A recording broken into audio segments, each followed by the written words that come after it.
Hi everyone, this may be a bit of a weird video as you can probably tell from the title, but I figured there are a lot of people out there that are interested in weird use cases for Blender, and in particular what we're going to talk about today is an interesting 3D printer project, really my first 3D printer project, all to do with extracting blood, which is a really unusual use case for a 3D printer, although I'm probably not the first person to do it, but it is coming up to Halloween, so let's have a bit of a talk about it. So somewhat recently I started getting into 3D printing. I know I'm a bit late to the party, 3D printers have been around for a while, but they are evolving quite quickly. And now that I've got extra space available in the form of this studio, I figured now would be a good time to do it. The idea of being able to make something from nothing really is appealing, especially after developing all of these Blender skills. You know, being able to take anything in the digital space and then just make it appear in real life is really compelling. So as a part of getting set up with the printer, I've recently created a virtual environment in Blender which represents the board. So it's perfectly to scale, which also means that I can design and make anything in Blender and then just send it straight to the printer, well, through a piece of software called Prusa Slicer, which generates G-code files that the printer can read, and then it will just print it for me. Funnily enough, in this way, Blender has become my CAD software without the need for anything else. And I posted about this on social media, and I think a few people were surprised. I got people asking which add-ons I was using, and then other people recommending add-ons like CAD Sketcher, which look really, really good, and it looks like they'll be super helpful for me in the future. But so far, I've just been using plain old Blender, because once everything is to scale, when you just look at the transform or translation values and the dimensions, it's exactly what you're going to get, which means I can do like intricate pieces locking together for designs. And what's been fascinating to me is the different components for this device, which we're going to talk about, I just lightly sketched together a couple of nights ago, and there's some like really tight interlocking areas that I thought,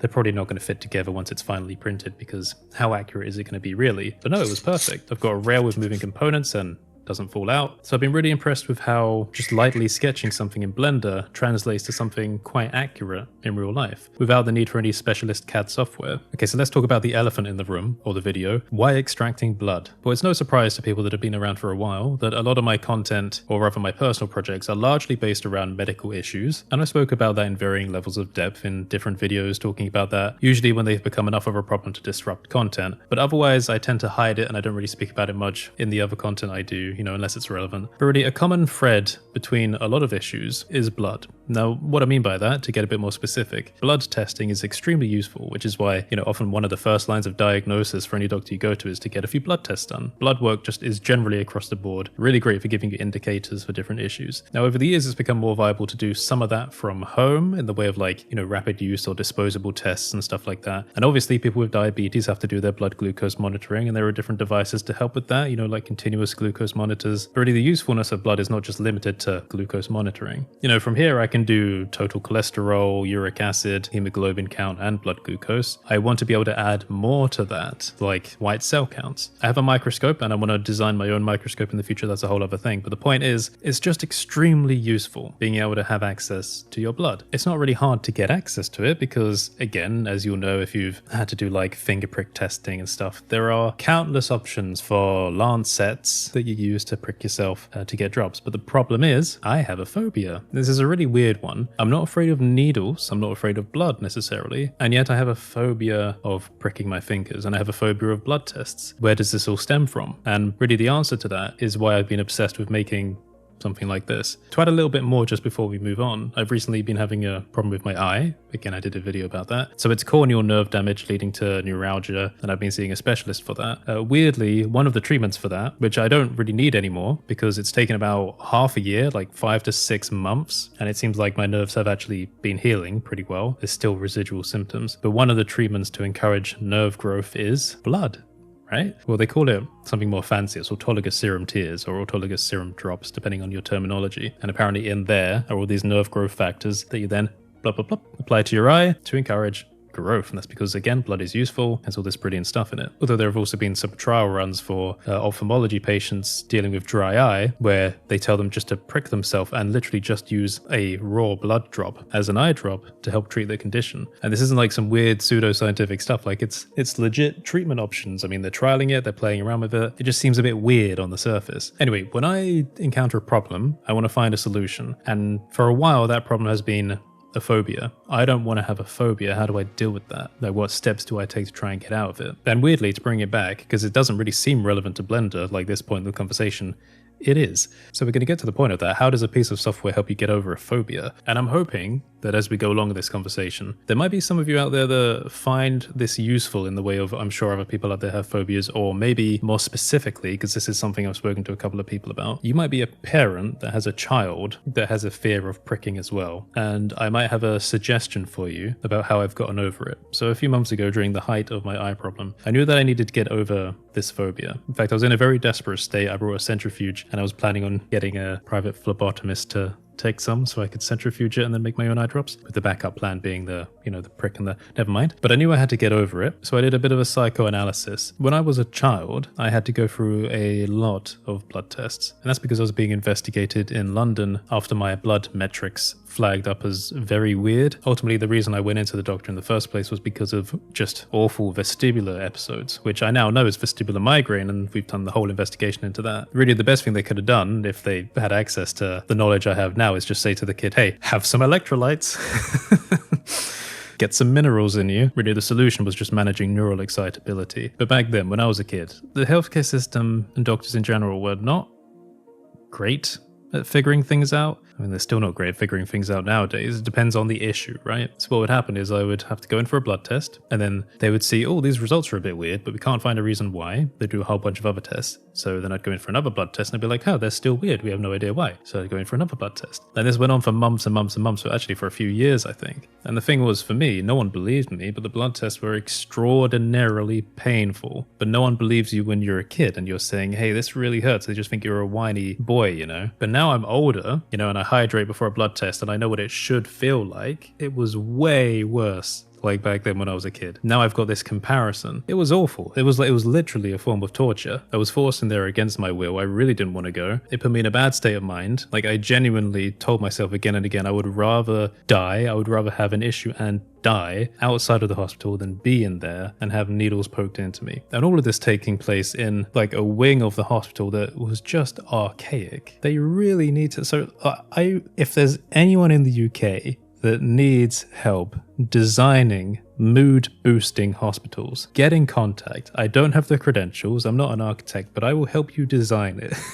Because British hospitals, old hospitals, are f***ed. Like, the child wing of where I went was like, it was Victorian basically, and they still had like the chain pull toilets for the child wing, and no matter how many like, oh, colourful pictures they would put on the wall, it really doesn't help. So I got terrified, like scared to hell of that place. Now, I'm someone that I feel like I'm pretty balanced emotionally, right? Things tend to be quite homogenous. I've been very upset at different points in my life, and I do have anxiety, but I've never really been depressed. And I'm not the kind of person that's experienced trauma as I would anticipate, you know, when compared to listening to other people that have like very real trauma. But the thing I noticed later on in life was that whenever I would go for a blood test, I would have involuntary reactions that just befuddled me. I had no idea where they came from. I didn't know how to control them. I didn't know why they were there. Actually, I knew why they were there, let's be real. So going through all of that stuff as a kid, deep-rooted something in my brain that I don't have much control over. Whenever I would go for a blood test, I would just get these weird involuntary things. I would start shivering. It's like I'd become very cold. I would become like involuntarily shaky. I would get diarrhea, right? Which is kind of normal for like anxiety, but it felt more like a cortisol release type thing, you know, bad stomach. And the weird thing is I would try and rationalize my way out of it, but it would never work. Although I got to a point where I would have to like just focus and say a few lines over and over and over again in my head just to try and stay present and calm. And I can't remember what all of them were, but I noticed something very interesting. So one thing I would say to myself is like, you are completely safe. You're in a hospital. Even if you start spurting out, like if you're injured or anything, you're in literally the place to stop that. Like nothing is going to happen. Nothing's going to go wrong. Don't worry. You are safe. Weirdly, that didn't really help. The second line I would tell myself is, you are a rock. Now I need to explain this one. I thought a lot about what am I actually afraid of? Whenever I would go for a blood test, I would always kind of do this thing where I would like cover up my arms, because that's obviously where they do it most of the time, you know, in your elbow, and I would kind of cover this up, almost like cringing. The idea of needles isn't necessarily scary. The idea of blood itself is just kind of neutral, but this is terrifying. And I kind of figured that it's vulnerability. It's the idea of someone entering a vulnerable space. It's very soft tissue. It's very sensitive. I don't like that. So the phrase, you are a rock, was me conceptually imagining that my arm is made of stone. bone. So instead of it being a vulnerable thing, it's completely solid and impenetrable. Weirdly, that is the only thing that helped, like cognitively. Nothing else I told myself actually helped the feeling, but imagining myself as a rock very slightly reduced anxiety. We are getting onto this. I know it's a long story. So moving into the future, when it got to the point where I would need to finger prick myself, I remember kind of hovering over my fingers thinking, I can't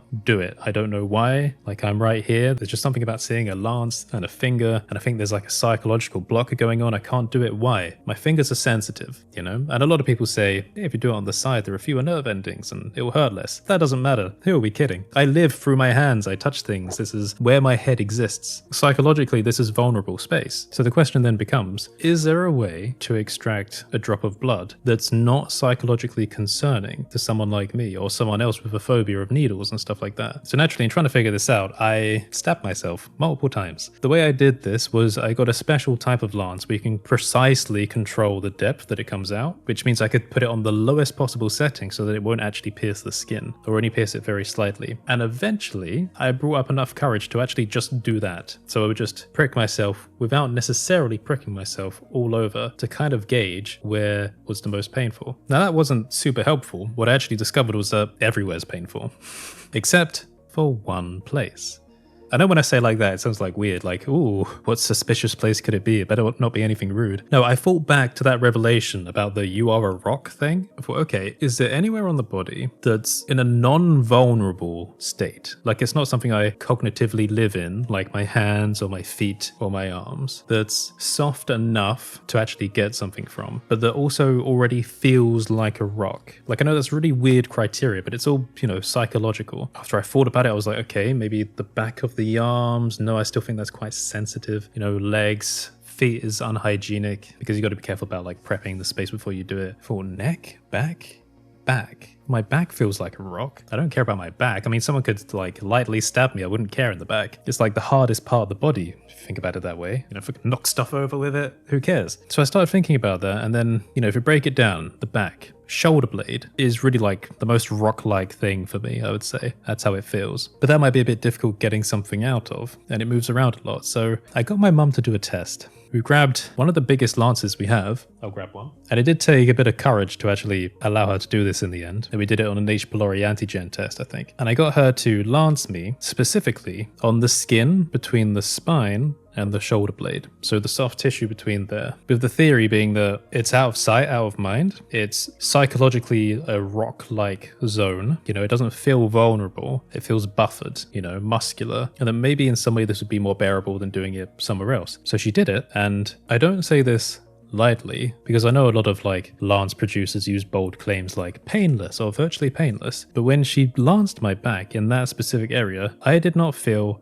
anything. Like literally nothing. Actually, the only painful thing was after she did it, she was pinching it like, oh, let's get more out. And she was being really rough with it. And that was actually the only painful part about it. But that was amazing to me as someone that, you know, had this psychological block about doing it, literally just finding a place that was not psychologically distressing at all, that didn't hurt, that I would be able to get someone else to do on command, like anytime I wanted. Kind of opened up this whole world of testing. It's not the only time we did it. Like a little bit further down the line, I thought, hey, let's try that again. The painless thing was probably a fluke. I wasn't expecting it. So we'll do it again. And I went in a bit more anxious because I was like, okay, too good to be true. It's probably going to hurt this time. So got her to do it again. Didn't feel anything. I was like, what is happening? Now we need to step in here and say the thing with a lot of testing, and the reason why the fingers are so good is because blood tends to regenerate around the area pretty quickly. In fact, if you're doing blood glucose testing, and if you're looking for alternative areas to do it online, it'll often say that, you know what, it's more accurate to do it on the fingers than anywhere else. But the thing is, all blood is useful. You can get a lot of useful information no matter where it comes from in the body, but it depends on what metrics you're looking for. But the benefits of doing it this way far outweigh the cons, in my case. Now, after making that discovery, I thought, wow, I can't believe that actually works. It might not work for everyone. It may be the case that we have like the different distribution of nerve endings and stuff like that, and maybe some people cognitively live more in their back. I don't know how that would work. But if you are afraid of blood prick testing and you haven't been able to get over it, if you happen to have someone who helps you, try it on the back, specifically the bit between the spine and the shoulder blade. See how that works for you. I'd actually be interested in knowing what it's like for anyone else. Is it painful? Do you feel nothing like me? And specifically, if you've got children that have problem with it, I've heard from other parents to have like more autistic children that are, again, very sensitive to this kind of thing, then doing it this way, out of sight, out of mind, may be easier. But anyway, after making that discovery, an idea started to form. The problem with that, doing it on the back, as brilliant as it is for me now, is it requires someone else to help. I need to get someone to sit behind me, lance, and then try and collect the blood on something. I wanted to try and come up with a way so that the individual, so someone without friends or family, could do that themselves. So that's where this comes in. We finally got there. I'm half an hour into recording. We finally got here. So I wanted to design a tool where I would be able to just hold it up to my back, use my index finger to click, to lance, and then just holding it there exactly in the same place would collect whatever comes out, and then I'll be able to just bring it forward and then deposit the drop or whatever blood came out onto something like a test device. That's the theory. It's very simple in theory. The thing is, without something like this, you would lance yourself in the back. You wouldn't be able to see exactly where you lanced it, and then like how do you collect? It's very awkward. But just having a physical structure that you can hold keeps everything in the right place. And the way I've done it with a rail as well, it's very precise, meaning that you know exactly where the lance has hit you. And if you wanted to do it multiple times, if you wanted to collect more, you could unload the rail while holding it there, grab another one, put it in. Theoretically, you can get someone else to help you with this as well. But you can just put another one in, click, unload the rail, put another one in, click, etc. And it would all happen in exactly the same place. Now, this is just a prototype. It mostly works. The problem I'm having at the moment is keeping all the blood in one place. And I got my mum to help me give it a try. Even though it's designed just for one person to use, I wanted her to do the first trial run so she could actually see what was happening, because obviously I can't see it myself. That's the rail. And I've designed it now. I'm just going to unlock that. So it's a new one. Hang on. So I've designed it so it now fits without properly sliding. So you can move it up and down. And then there's the well. So the point of the well is blood is supposed to touch that dip there. So it's a bit like an aqueduct. Obviously there's not that much that comes out. So the point of the test is just to see whether it touches that. And then this keeps it all together. Now there's no backing to it, so when you push it on the skin, it's just going to move back. So you're going to need to like put your thumb there when we're doing it. So you'll see that the well pushes out further than the rail, and that's because when I put this in, see it slides in that little gap. The reason the well pushes out more is because you know how when you do the pinch to try and get some out. After you've lanced me, just going to put your thumb there and just kind of push this like that, with the idea being that the well is going to apply some pressure. That makes sense. So the first thing is you just move this as far as you can onto the skin, you push the thing to trigger it, and then slide it back while pushing that into the skin. With the idea being that we'll do it in the same place between the spine and the shoulder blade. So you might need to do it two-handed, where your thumb... Right, hold on. So I'm push pushing it forward. and then trigger. Yeah, didn't feel anything. Now move the lance back while pushing the... Do you see any blood? Any point? I can see blood, but it's obviously not enough to drip into the well. Yeah. So I guess we'll just give it a while. Because I thought another thing I might need to do is warm up the area before doing it. Is there any movement? It's actually bleeding to the right of the well by the looks of it. Okay, that's interesting. What if I go like that? Well, there's blood actually all around the thing now. Okay, but is it touching the well at all? I can't tell because we go like that and I can see it everywhere. Okay. So yeah, I'm going to take it away. Yep. No, just give it a wipe again. Can I just... No, I want to take a photo of your back first so you can see how it actually laid out. I think there's room for improvement. So it's smearing. There is actually a drip, but it hasn't gone in the right place. Okay. But which is why... Good. All right, Perky, you just had your dinner. Don't get your chops on me. So it did flow in the end, but it just didn't go in the right place. Yeah, you're seeing. Which is very weird. It's cool, though, because I didn't feel that again. Nothing at all. Yeah, look. Right. I think that's pretty cool, though.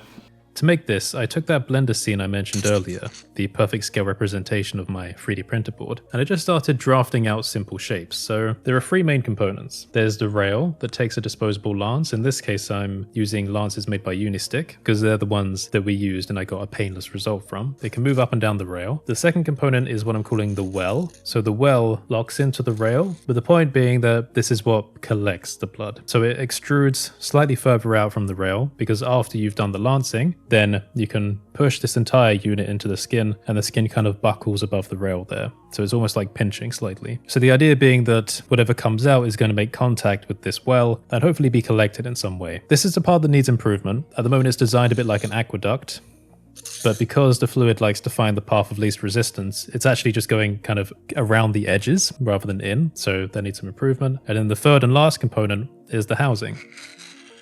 So that pushes in, and everything kind of locks into place in that shape. You can see the well slightly extruding and the disposable lance that can come out there. So it's very easy to just come out the back, be loaded with a new one, clicked, move back, etc. So this is the prototype. And I also designed the pieces in a way where they wouldn't require any supports to print. Again, this was something I was very surprised with. I don't really have a background in engineering or like physical product development yet. This will be part of my background for the future. But as I was designing these things, and I was doing it on a millimeter by millimeter scale, I just guessed what would work. And I stood the pieces up in a way that I thought, yeah, I'm pretty sure the printer could do an angle like that. And then when I took these objects into Prusa Slicer after exporting as an STL file, its predicted plan for how the printer would work looked fine. There were also some very thin pieces that would stand up vertically, and I was a bit worried about those. Would the printer be stable enough? Would it, fall over? It actually worked very well. I've come away from this project being extremely surprised at how easy it was to design and print something that fundamentally works. I just need a better design for fluid control at the end here. It's interesting that this is my first ever 3D print project, like my first proper project, and I've really enjoyed the process. Another thing I thought about in terms of design is that, so this is not just useful for the individual, but it's also useful, if someone else wanted to do it on another person, well, you're just keeping everything locked in the same place. Again, thinking about the psychological concern of things like this, how scary does this look? Does this look like a needle to you? Does this look like flexible tubes that collect blood and stuff? Maybe that well is still visible. I can just push that up a bit. It's just a shape, and it's a shape that could be made any color, any patterns whatsoever. So again, thinking about, children and stuff like that. And again, I'm not suggesting this should be used in a medical environment. I've just made this for myself, but it's just a thought that something scary can be made non-scary. Again, for me, I've designed this around the painless and non-psychologically concerning location on my back. So I just wanted to share this with you today because I think it's an interesting use case for 3D printers and consequently Blender in this case. And for the question of whether I'll make my 3D scene that I use to design stuff available as a file, or whether I'll even make the parts for this available in terms of files, I don't know. Depends on the demand. If you want to see it, then let me know. But this is such a hyper-specific and personal project, I don't really know if anyone's going to care about it. But obviously the Blender conference has happened recently, and in that a lot of people speak about cool and interesting use cases and things that are a bit out of the ordinary. Actually, I made an appearance at Blender conference, surprisingly. I didn't actually go physically this year, which is a shame because I would have loved to have met people that went new this year. But in a talk by Philippe, I think that's the name, about CT scanning bugs, they made reference to my brain scan video, where I took my MRI brain scan and then turned it into a volume in Blender. That was very interesting to see. So I made it there in spirit this year. So this is my project. Again, it's very personalized for me. Also, I know I'm going to get a lot of comments from people that have done a lot of blood pricking in their life, and there's probably going to be some really condescending ones like, oh, just do it this way, or do it here, it's painless for me, or just pinch your skin, that's fine. Okay, I'll be blunt about that. I know this is not really something YouTubers are supposed to say, but this is a very personal project, and it's now given me agency to do blood testing again, keeping into consideration this baseline trauma that I don't really like having, but it's somewhere there in my brain. I don't really care what you think about it. Like, whether you like it or dislike it, think it's interesting or not interesting, it doesn't matter. It's useful for me. And that's really all that matters for me. So I may do more things like this in the future. I think I'm going to get a display case and put odd little projects and stuff like this on it as like a memory, so I can look back and think about all the interesting things I've done. So if you made it this far through the video, then I'm glad you watched it. Feel free to subscribe and check out the other content. You can also take a look at Blender tools and resources I make on my website, codasholt.online/store, or sign up as a Patreon if you want to support my work. Things like this cost money as well. The printer costs money, the filament, the lances, all that stuff, and that's not something that I earn money off. I just take some of the earnings I make and then filter into projects like this. So if you want to support, then I appreciate it. Then feel free to put an emoji in the comments to let me know if you made it this far. Usually in this channel we do a unicorn emoji, but it could be anything you like. So thanks for watching everyone and for listening. Have a fantastic day. Happy Halloween, and I will see you next time.